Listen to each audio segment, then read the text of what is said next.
This is KUGAN CASSIUS for IFL TV, proudly sponsored by Everlast, West Ham ABC here in London. I'm joined after quite a long time, 3 years, by Mr. Prince Patel. First of all, how are you, Mr. Prince Patel? I'm great. I don't really think there's introductions needed, especially on IFL, but yeah, I'm good. How about yourself? Very well. Like I said, can't complain. You don't have to take the mic. I'll hold the mic for you. Yeah, that's part of the job. So, Sri Lankan Labour. Back in. Okay, back in. Right. So, do you want to address the reasons why there's been a gap where people haven't seen Prince Patel on IFL TV for the last, well, since 2019? Yep, nearly 3 years. A lot of people think it's because of the little temporary verbals we had, but really, everyone knows KUGAN Ramanathan CASSIUS loves pussy and views. You fucking love it, KUGAN, yeah? So we all know that. So if I wanted to come on the channel, you would have brought me back on the channel for them all-important viewing figures, because Prince Patel equals ratings. But the truth behind it is, I didn't really have anything to say. I'm not one of them fighters that wants to just be in the limelight talking a lot of hype and the hard talk. I'm more of the get out there and do it sort of guy now. When I started off, I done a bit of the hype talk. Don't need to do that no more. Now I'm about winning and winning titles, winning gold. British public, for some reason, well, not some reason, they tend to like fighters that don't really talk in the build-ups. I don't do no build-ups. I just fought in Accra, Ghana, in the middle of Africa, and you would see no posts on my social medias about fighting. I had arguably the biggest non-world title fight in Africa. Anyone can challenge that. Anyone can challenge that statement. There was no build-up from me. Even when I was out there and they asked me to do the press conference and the interviews and stuff, I didn't really want to do them, but I'd done them. But there was no hype talk. I don't need to do hype talk. The name sells itself. The viewing figures on this video is going to sell itself, KUGAN. And you're going to be a happy guy because you love pussy and views. Or, as Ty and Booth would say, pother and views. Okay, if you want to, I'll address what you just said there. That, for me, wasn't the specific reason why you haven't featured on IFL. We had an incident, an episode 3 years ago, which was the majority reason, shall we say, why you didn't feature on IFL. I'm glad we've got that beneath us now, KUGAN, and we can all move forward in life. And I'd like to congratulate you on your 8-week-old baby. A very beautiful girl, and hope she does well in the future. Thank you very much. Okay, so let's talk about the last 3 years. Obviously, you've been on the road for the majority of those fights, building up your record, building up your experience. You have had criticism, I've seen online, about, with no disrespect to anyone that you've got in the ring with, but level of opposition, calibre of opposition. How do you address that, if people are critical about that? Okay, let's go from the IBO world title in Saudi Arabia. We'll go from there, because that's roughly when we last spoke. Banquez is sitting in Venezuela in a mansion right now on a retirement purse. He got retirement pay, not retirement pay, he got enough money, like Madonna did against Floyd, to retire as a world champion after fighting me. He's not defended the belt. I don't think he has any aims to defend the belt, because I've tried to push out for that. He's living nice. He's eating the good food, steak and lobster, KUGAN CASSIUS style. And so after that, after he got that Saudi money off boxing me as the B-side, I went off, I won the African title. I don't really think fighting for an African title, you're going to be fighting a bum. I think it's a credible opponent. I think the same opponent fought Josh Whale in 2 weights above. So he can't be that bad if a featherweight from the UK who's pretty decent himself is calling him out to jump up 2 weights to fight him. Also after that, I fought Luis Melendez. Fight before me, he fought Nordina Bully, who's the WBC bantamweight world champion. But I don't think that's a bad opponent. He's fought for 3 world titles. It's not too bad. I then did have 2 smaller fights just to keep busy. They was both resulted in KOs. But to be fair, I didn't just pick superflies and bantams. I picked a lightweight, and I picked another lightweight, it's not my fault that I'm a decent puncher, especially to the body, and they couldn't take the power, basically. But I wanted to get the rounds out with these guys. Then after that, I've had 2 title fights in the WBO, the IBF, the WBA, Commonwealth. They don't sanction bums. And especially if you want to put them all into one fight, you might get one organisation accept it if you're on a massive promotional show, but you ain't going to get the WBA and the IBF and the WBO and the Commonwealth all sanctioned stuff for their belts in one fight on a small show in Accra, Ghana, of all places. So the opponent has to be of some quality. I'm not saying he's a well beat or anything, but he has to be of some quality. And I personally believe my last fight was Africa's number 1 and 2. There was some footage of a fight you had which surfaced, I think, about a year and a half ago on social media. It had kind of multiple views. And again, do you know what footage I'm talking about there? Do you want to kind of explain what was going on there? Okay. In that footage, basically, the Mexicans do this as well. When you first go pro, it's basically you pad your record up. You fight numpties, you just bang them out quickly.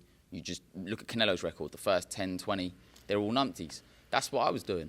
There's no shame in that. A lot of fighters do that. And I've done it as well. I'm not saying every fighter. Lomachenko didn't do that. Lomachenko obviously went straight into the deep end. But I wanted to just get myself in the ring, get used to it. Because I personally suffer with a bit of nerves before I fight. So when I'm getting these sorts of fights in, I'm fighting regular, it was helping me with that. So I done a few of them, and then straight after that, when I won the WBO European, apart from 2 fighters, and that's like we're talking 15-odd fights ago now, only 2 fighters have had losing records. I actually appreciate kind of how honest you were answering that question, to be honest. But, you know, when obviously people saw that footage, they may not see the fights after where you've fought this person who's rated here and blah, blah. So when they see that footage, they assume, looking at your record, that that's how the majority of your fights have been. I think that's an assumption. That's not, they don't know that, because you're obviously clearly explaining who you're fighting, etc., etc. But I think they saw that it was retweeted and put out and shared multiple times on social media, and I think people got the perception that that's the level of opponent that you've been fighting in 26 or 7 fights. Okay, but Kugan, if it wasn't me, that wouldn't have got retweeted and thrown around everywhere. True.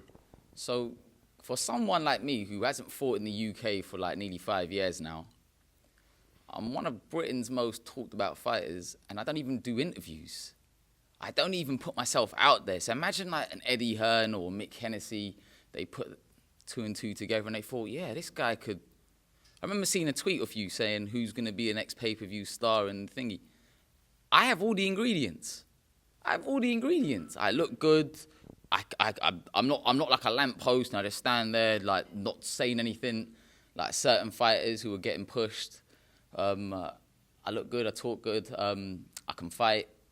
Well, it's yet to be seen, I would say, because not many people see me because obviously I'm not fighting in the UK, but I tick all the boxes. All the boxes Kugan get ticked. I don't get it. I don't get why I ain't getting offered serious. And when I say offered, I mean actual serious offers, because you do get people calling your name out for the all-important reasons that Kugan loves, which is pussy and view reasons.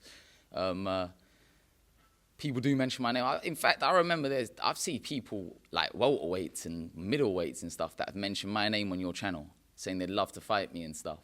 Then there's someone, he looks a bit like a junkie. I think he fought, he's meant to fight Joseph Laws, I think, from Berkeley. I don't know, they've done some backwards and forward, and basically he done an interview with your Umar, IFL Umar, and he's an idiot, Umar, IFL Umar. So immediately, instead of talking about the actual guy, as soon as my name gets mentioned, he's thinking Pothe and Vukes. So they clickbait reasons, and they have my name there. I will say I don't appreciate you attacking someone who works with me on my channel. He's attacked many people on Twitter. For someone who's never laced a glove, he's attacked me on Twitter. So why is it okay for him to do that? He's never laced a glove. What has he said about you? I don't know. I'm not aware of this, so you can enlighten me to what he said about you. Forget anyone else, what he may or may not have done. What's he said about you? A few years ago, he was saying, this is back when I beat Ronald Ramos for the WBF title. That was actually supposed to be for an IBF title. Didn't happen because the IBF changed their championship committee at the time. But basically, and just in case anyone wants to say, because they always tried slagging off Ronald Ramos, he beat Pablo Carrillo, who's WBA ranked, and he just fought on the weekend on a top-ranked show for the WBO International against a former multiple-time world champion and lost on points. But Ronald beat him, then after Ronald beat him, I beat Ronald. So just to point out that my fighters that I'm fighting, because people are questioning the authenticity of them, like you said earlier, they're beating world-ranked fighters. And then they're only going like 4 or 5 rounds of me. But what I was saying basically, when that happened, I drifted off a bit there, he started tweeting saying that I'm fighting in nothing shows in Hungary and stuff like that. He then says I'm scared to fight certain fighters. The thing is, no fighter is scared. I need to get this out there, yeah? There's no cowards in boxing. Everyone likes to fight, but certain people like to fight for certain things. Like some people, they'd be happy to be a journeyman and they'll be happy to accept whatever they make for that. Some people fight for they want belts. Some people fight because they might want belts and money. I'll fight anyone, KUGAN. I would literally, if Eddie Hearn rang you or rang me and said, would I be interested in fighting AJ, I'd fight him tomorrow because I know I'm going to get a couple million for that. I'm not saying I'd win, but I definitely will get a couple million. Put up a decent fight though, but yeah, what I'm saying is, so he's saying, oh, he's heard I've been offered fights, and yeah, but offered fights, people can get offered fights, but what sort of money are they offering? If they're offering some minimum wage poverty bullshit, a guy like me ain't going to accept that. A lot of investment's been put in my career. Also, I believe that any fight I fight on with a press conference build-up, etc., is going to get the all-important pother and views. And that's the thing. Just going back to what you said, so you were, I'm going to put words in your mouth here, you can correct me if I'm wrong, where you say that potentially you have all the ingredients to be a pay-per-view star in this country. Is that what you said? Come on, KUGAN. Okay. Stevie Wonder can see that. What's the matter with you? Why do you even ask that question? That's just obvious. Hold on. So I wanted to clarify that that's what you were saying. So for you to make a name as a pay-per-view star in this country, I suppose the first thing people want to see is you fighting people from the UK in and around your weight, which to this date you haven't done. So what do you do to change that and to kind of make people in this country think, all right, actually, no, he fought so-and-so, we know him, yeah, we fought him, he fought him, blah, blah, rather than looking at what you described as the early padding out of a record, your words? Okay. Well, look at the weight I'm at. I'm fighting at super flyweight at the moment. Even though I'm getting people not my weight calling me out, we've got to be realistic about the weight I'm fighting at. The only 2 fighters I think that are worthy of an opportunity would be either Charlie Edwards or I think Cal Yafai, but I think he's in BoxRec listed as a bantamweight now. They're fights that can be made. They're fights that definitely can be made. But if I'm honest, I don't think Charlie's not with Frank Warren. No, he's not with Eddie Hearn now, he's with Frank Warren. That's going to be difficult to make. I might go down to flyweight in my next fight. The options there are, I think Jay Harris is there, and I think Sonny Edwards is there. They're fights that can be made. Them sort of people, their fights 100% that can be made. But I want serious offers. I don't want people to come with minimum wage poverty bullshit. I want proper offers. And to be honest, actually, you see you're saying, oh, fight these guys, fight these guys. Only one of them could potentially have a world title, and that's Sonny Edwards if he beats Moriti. That's what I'd like. I want a world title, basically. So if he wins that, that's definitely a nice bargaining tool for me to drop down to flyweight and fight him. There's other world champions at flyweight that I know for sure I can beat, for sure. The WBA world champion, he's shit scared already. We've already offered that recently, and he don't want to fight me.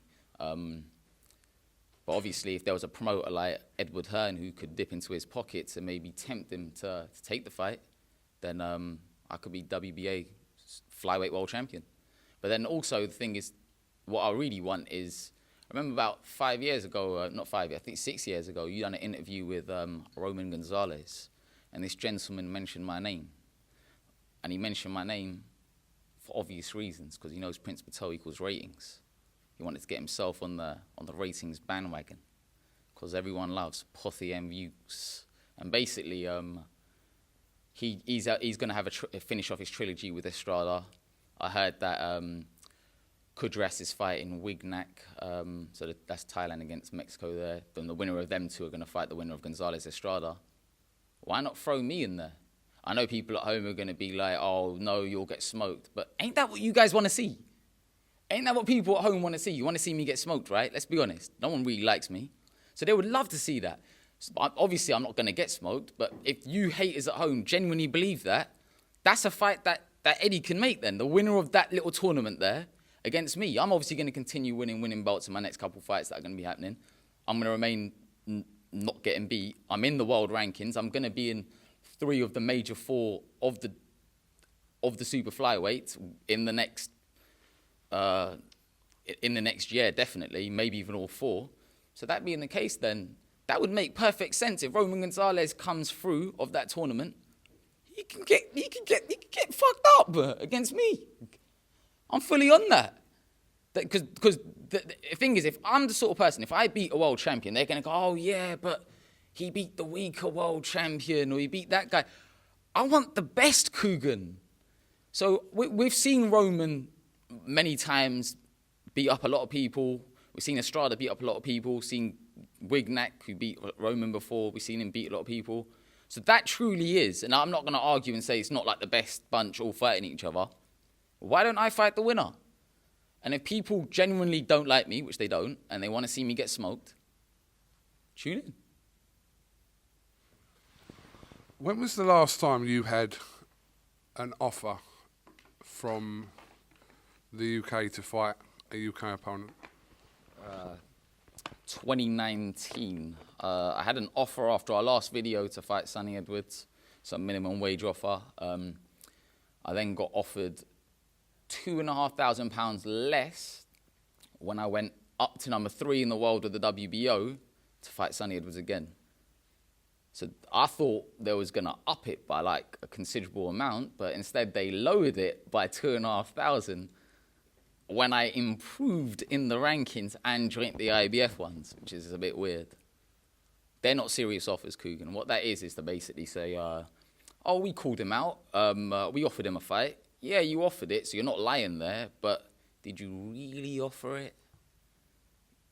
Because no one's going to fight for, as I said, well, some people might, but I'm not for minimum wage poverty bullshit. Refuse to do it, KUGAN. I have standards. What is your plan now? What is your plan? What's the next phase of your career? You've done what you've done in 27 fights so far? 27 and 1 with 2 draws. Okay. Box Rick missing 3. Okay. Okay. Okay. What's the next phase for you? What's your plan to move on to the next phase of your career? I forgot to add 22 knockouts as well. What's the plan? Obviously, I would like a promoter to dip into their pockets and invest into me and build me, because there's definitely world titles to be won, KUGAN. I'm already the first Indian to win the Commonwealth title, well, first person with Indian descent to win the Commonwealth title, because obviously I'm British. I can be the first person with Indian descent to win a world title. I can, like, very, very quietly confident about that. I would like to get signed. I would like a promoter to help with the sanctioning and the cost of the opponents and stuff. If not, I'm going to remain winning. I might be here when I'm 700 years old, just still fighting, still winning titles. But definitely, yeah, the plan is obviously to keep winning, stay in the rankings, go higher in the rankings, and hopefully the winner of that super flyweight tournament will grow the grapefruit and fight the only super flyweight that people want to talk about. And you know what it is? It's not even the only super flyweight. It's the only lower weight guy that people want to talk about. I know personally there are promoters that tell fighters in the lower weights, they might not even be the same weight as me, to mention my name. And I don't even put myself out there no more. I don't even do interviews. I'm supposed to be forgotten about. I'm supposed to be in the middle of Africa, forgotten about.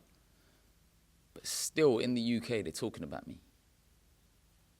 But that's the idea. I want to get some more titles.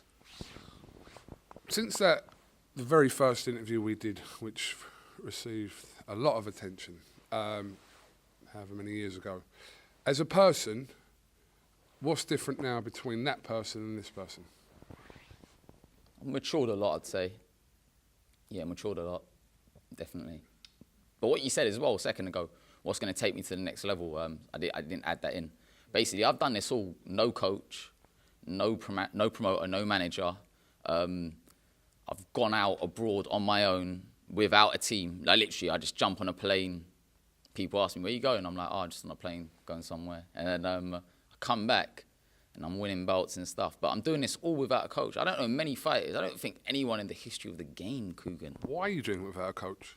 Just, I don't know, like, I just haven't got a coach. Like, I was working with Barry, and then parted ways for logistic reasons. And now I'm just doing it on my own. Like, what it is, KUGAN, is I don't want to join a team where sometimes, I don't want to sound big-headed saying this, where I feel I know more than my coach. So it's like the blind leading the blind in that sort of sense. So it's like, I definitely know I needed a coach, though. Even people, when I'm out there, they go, oh, so where's your coach, Prince? And I'm like, you don't exist. So your corner, as such, in the fights you've been having, who's actually in the corner for you? Usually, if it's in Europe, it'll be like a random German geezer or a random Hungarian or a random Latvian. In Africa, I had some geezers. In Egypt, I had some geezers who spoke Arabic, no English. But yeah, all they really had to do was just give the water, grease up the face a bit, and just thumbs up, thumbs down. That's about it, really. In Ghana, there was a geezer called Derek Waddell. He's a proficient matchmaker. And he was out there because he matchmade the Lucy Wildheart fight, and I just asked him if he can give me a little help out, which he did. Him and Sam Mullins both helped me out in the corner, so I'd like to thank them.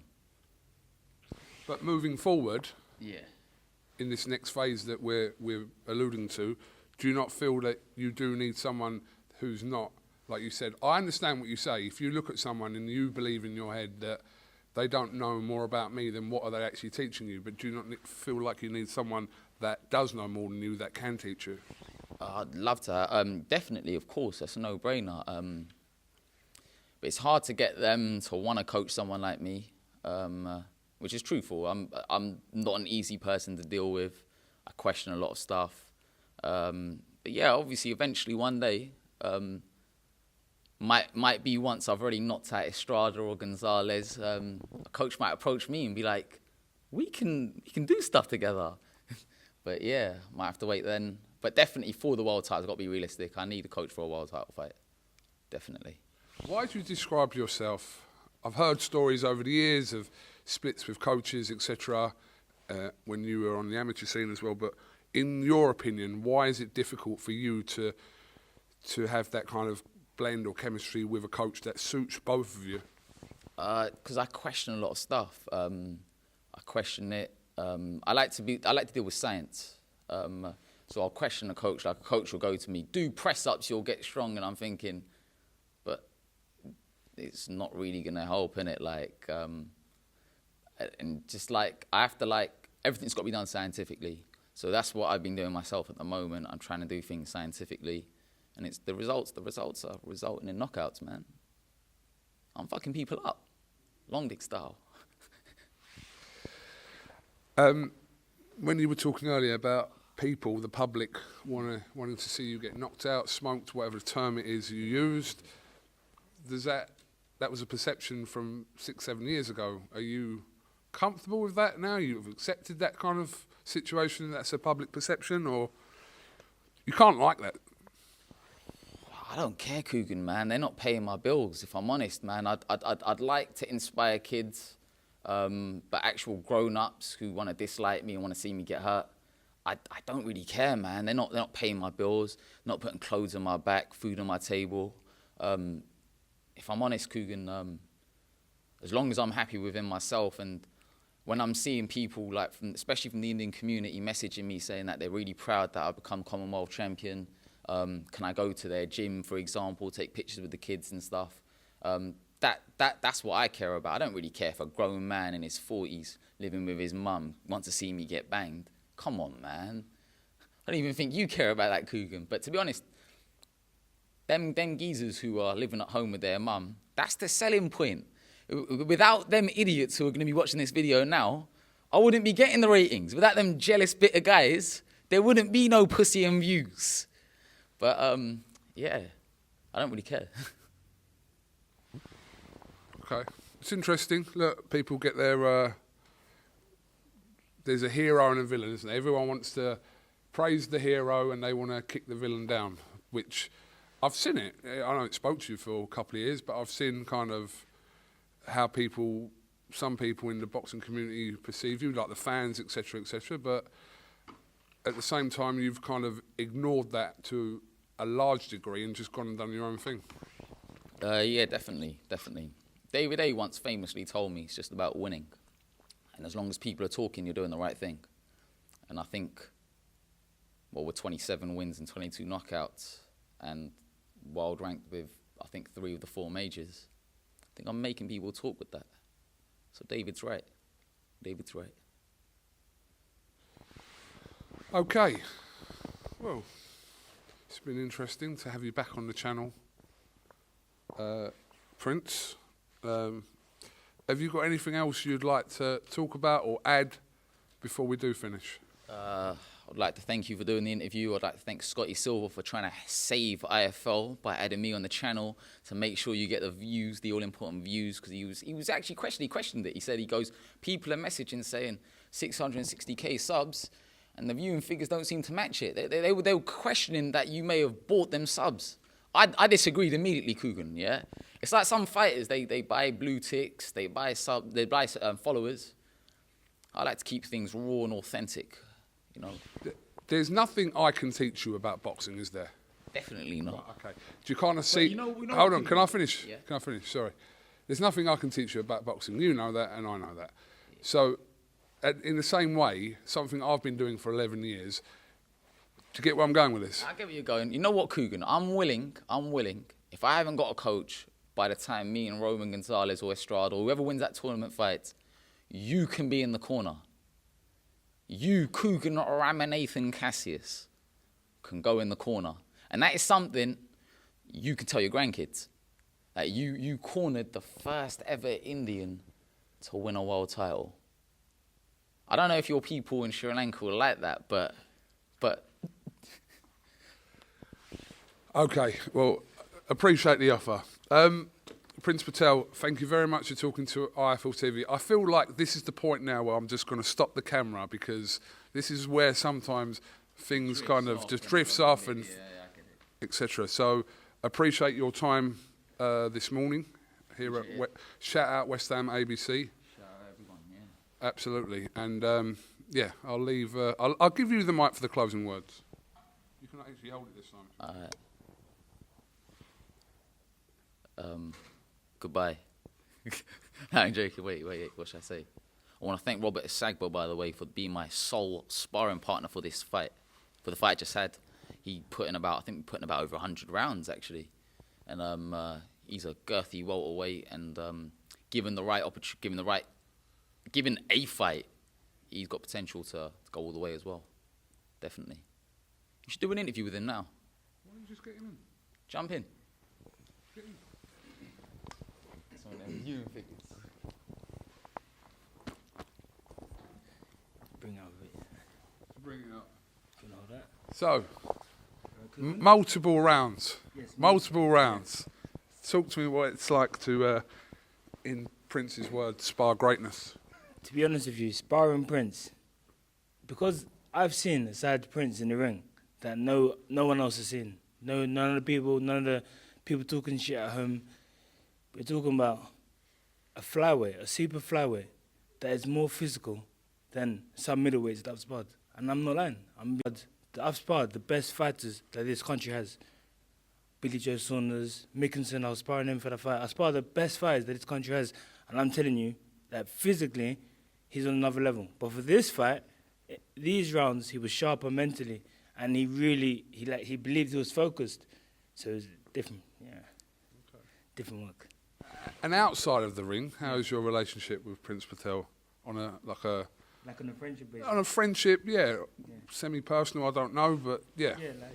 Prince he's a friend. He's a really close friend, and we talk every day.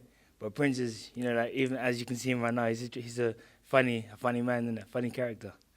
So it's just it's all good. A positive person to have around the gym. No, he is positive. Yeah, he's a positive person, definitely. I think most people that don't know him and they just see one little, people are sheep.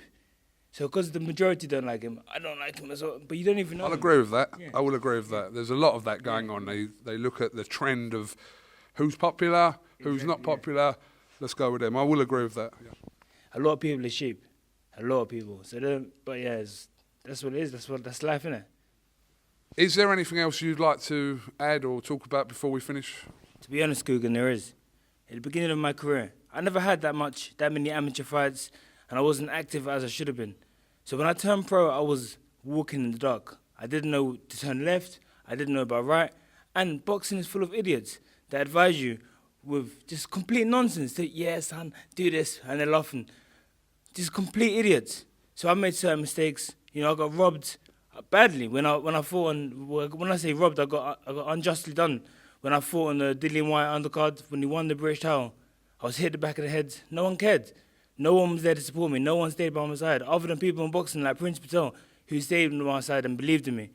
In that time period, I've made certain mistakes, done dumb decisions as a boxer. But at that time period, I've learned. I still sparred the best fighters that this country has. I went 8 rounds, toe-to-toe with Billy Joe Saunders. Obviously, I'm not saying I got the better of the work, but it was some serious work, and he will vouch for it, just like he did after the spar. So now I'm focused. I'm ready for the best fighters that 147 division has to offer. And who knows, I might go down to 140, but I'm ready to hurt some people. I'm ready to hurt people. Seriously, this jacket, sheepskin, how did I get it? I killed the sheep. All I need is fruit that's fresh. And listen, Eddie Hearn, Lee Eaton, if I fight in your shows, also, I'm going to need payment after the fight. But apart from payment, all I need is fresh fruit. That's it. A boxing bag, sparring partners, that's all I need. Bit of water, and I'm coming to kill. I'm serious. I'm watching the boxing.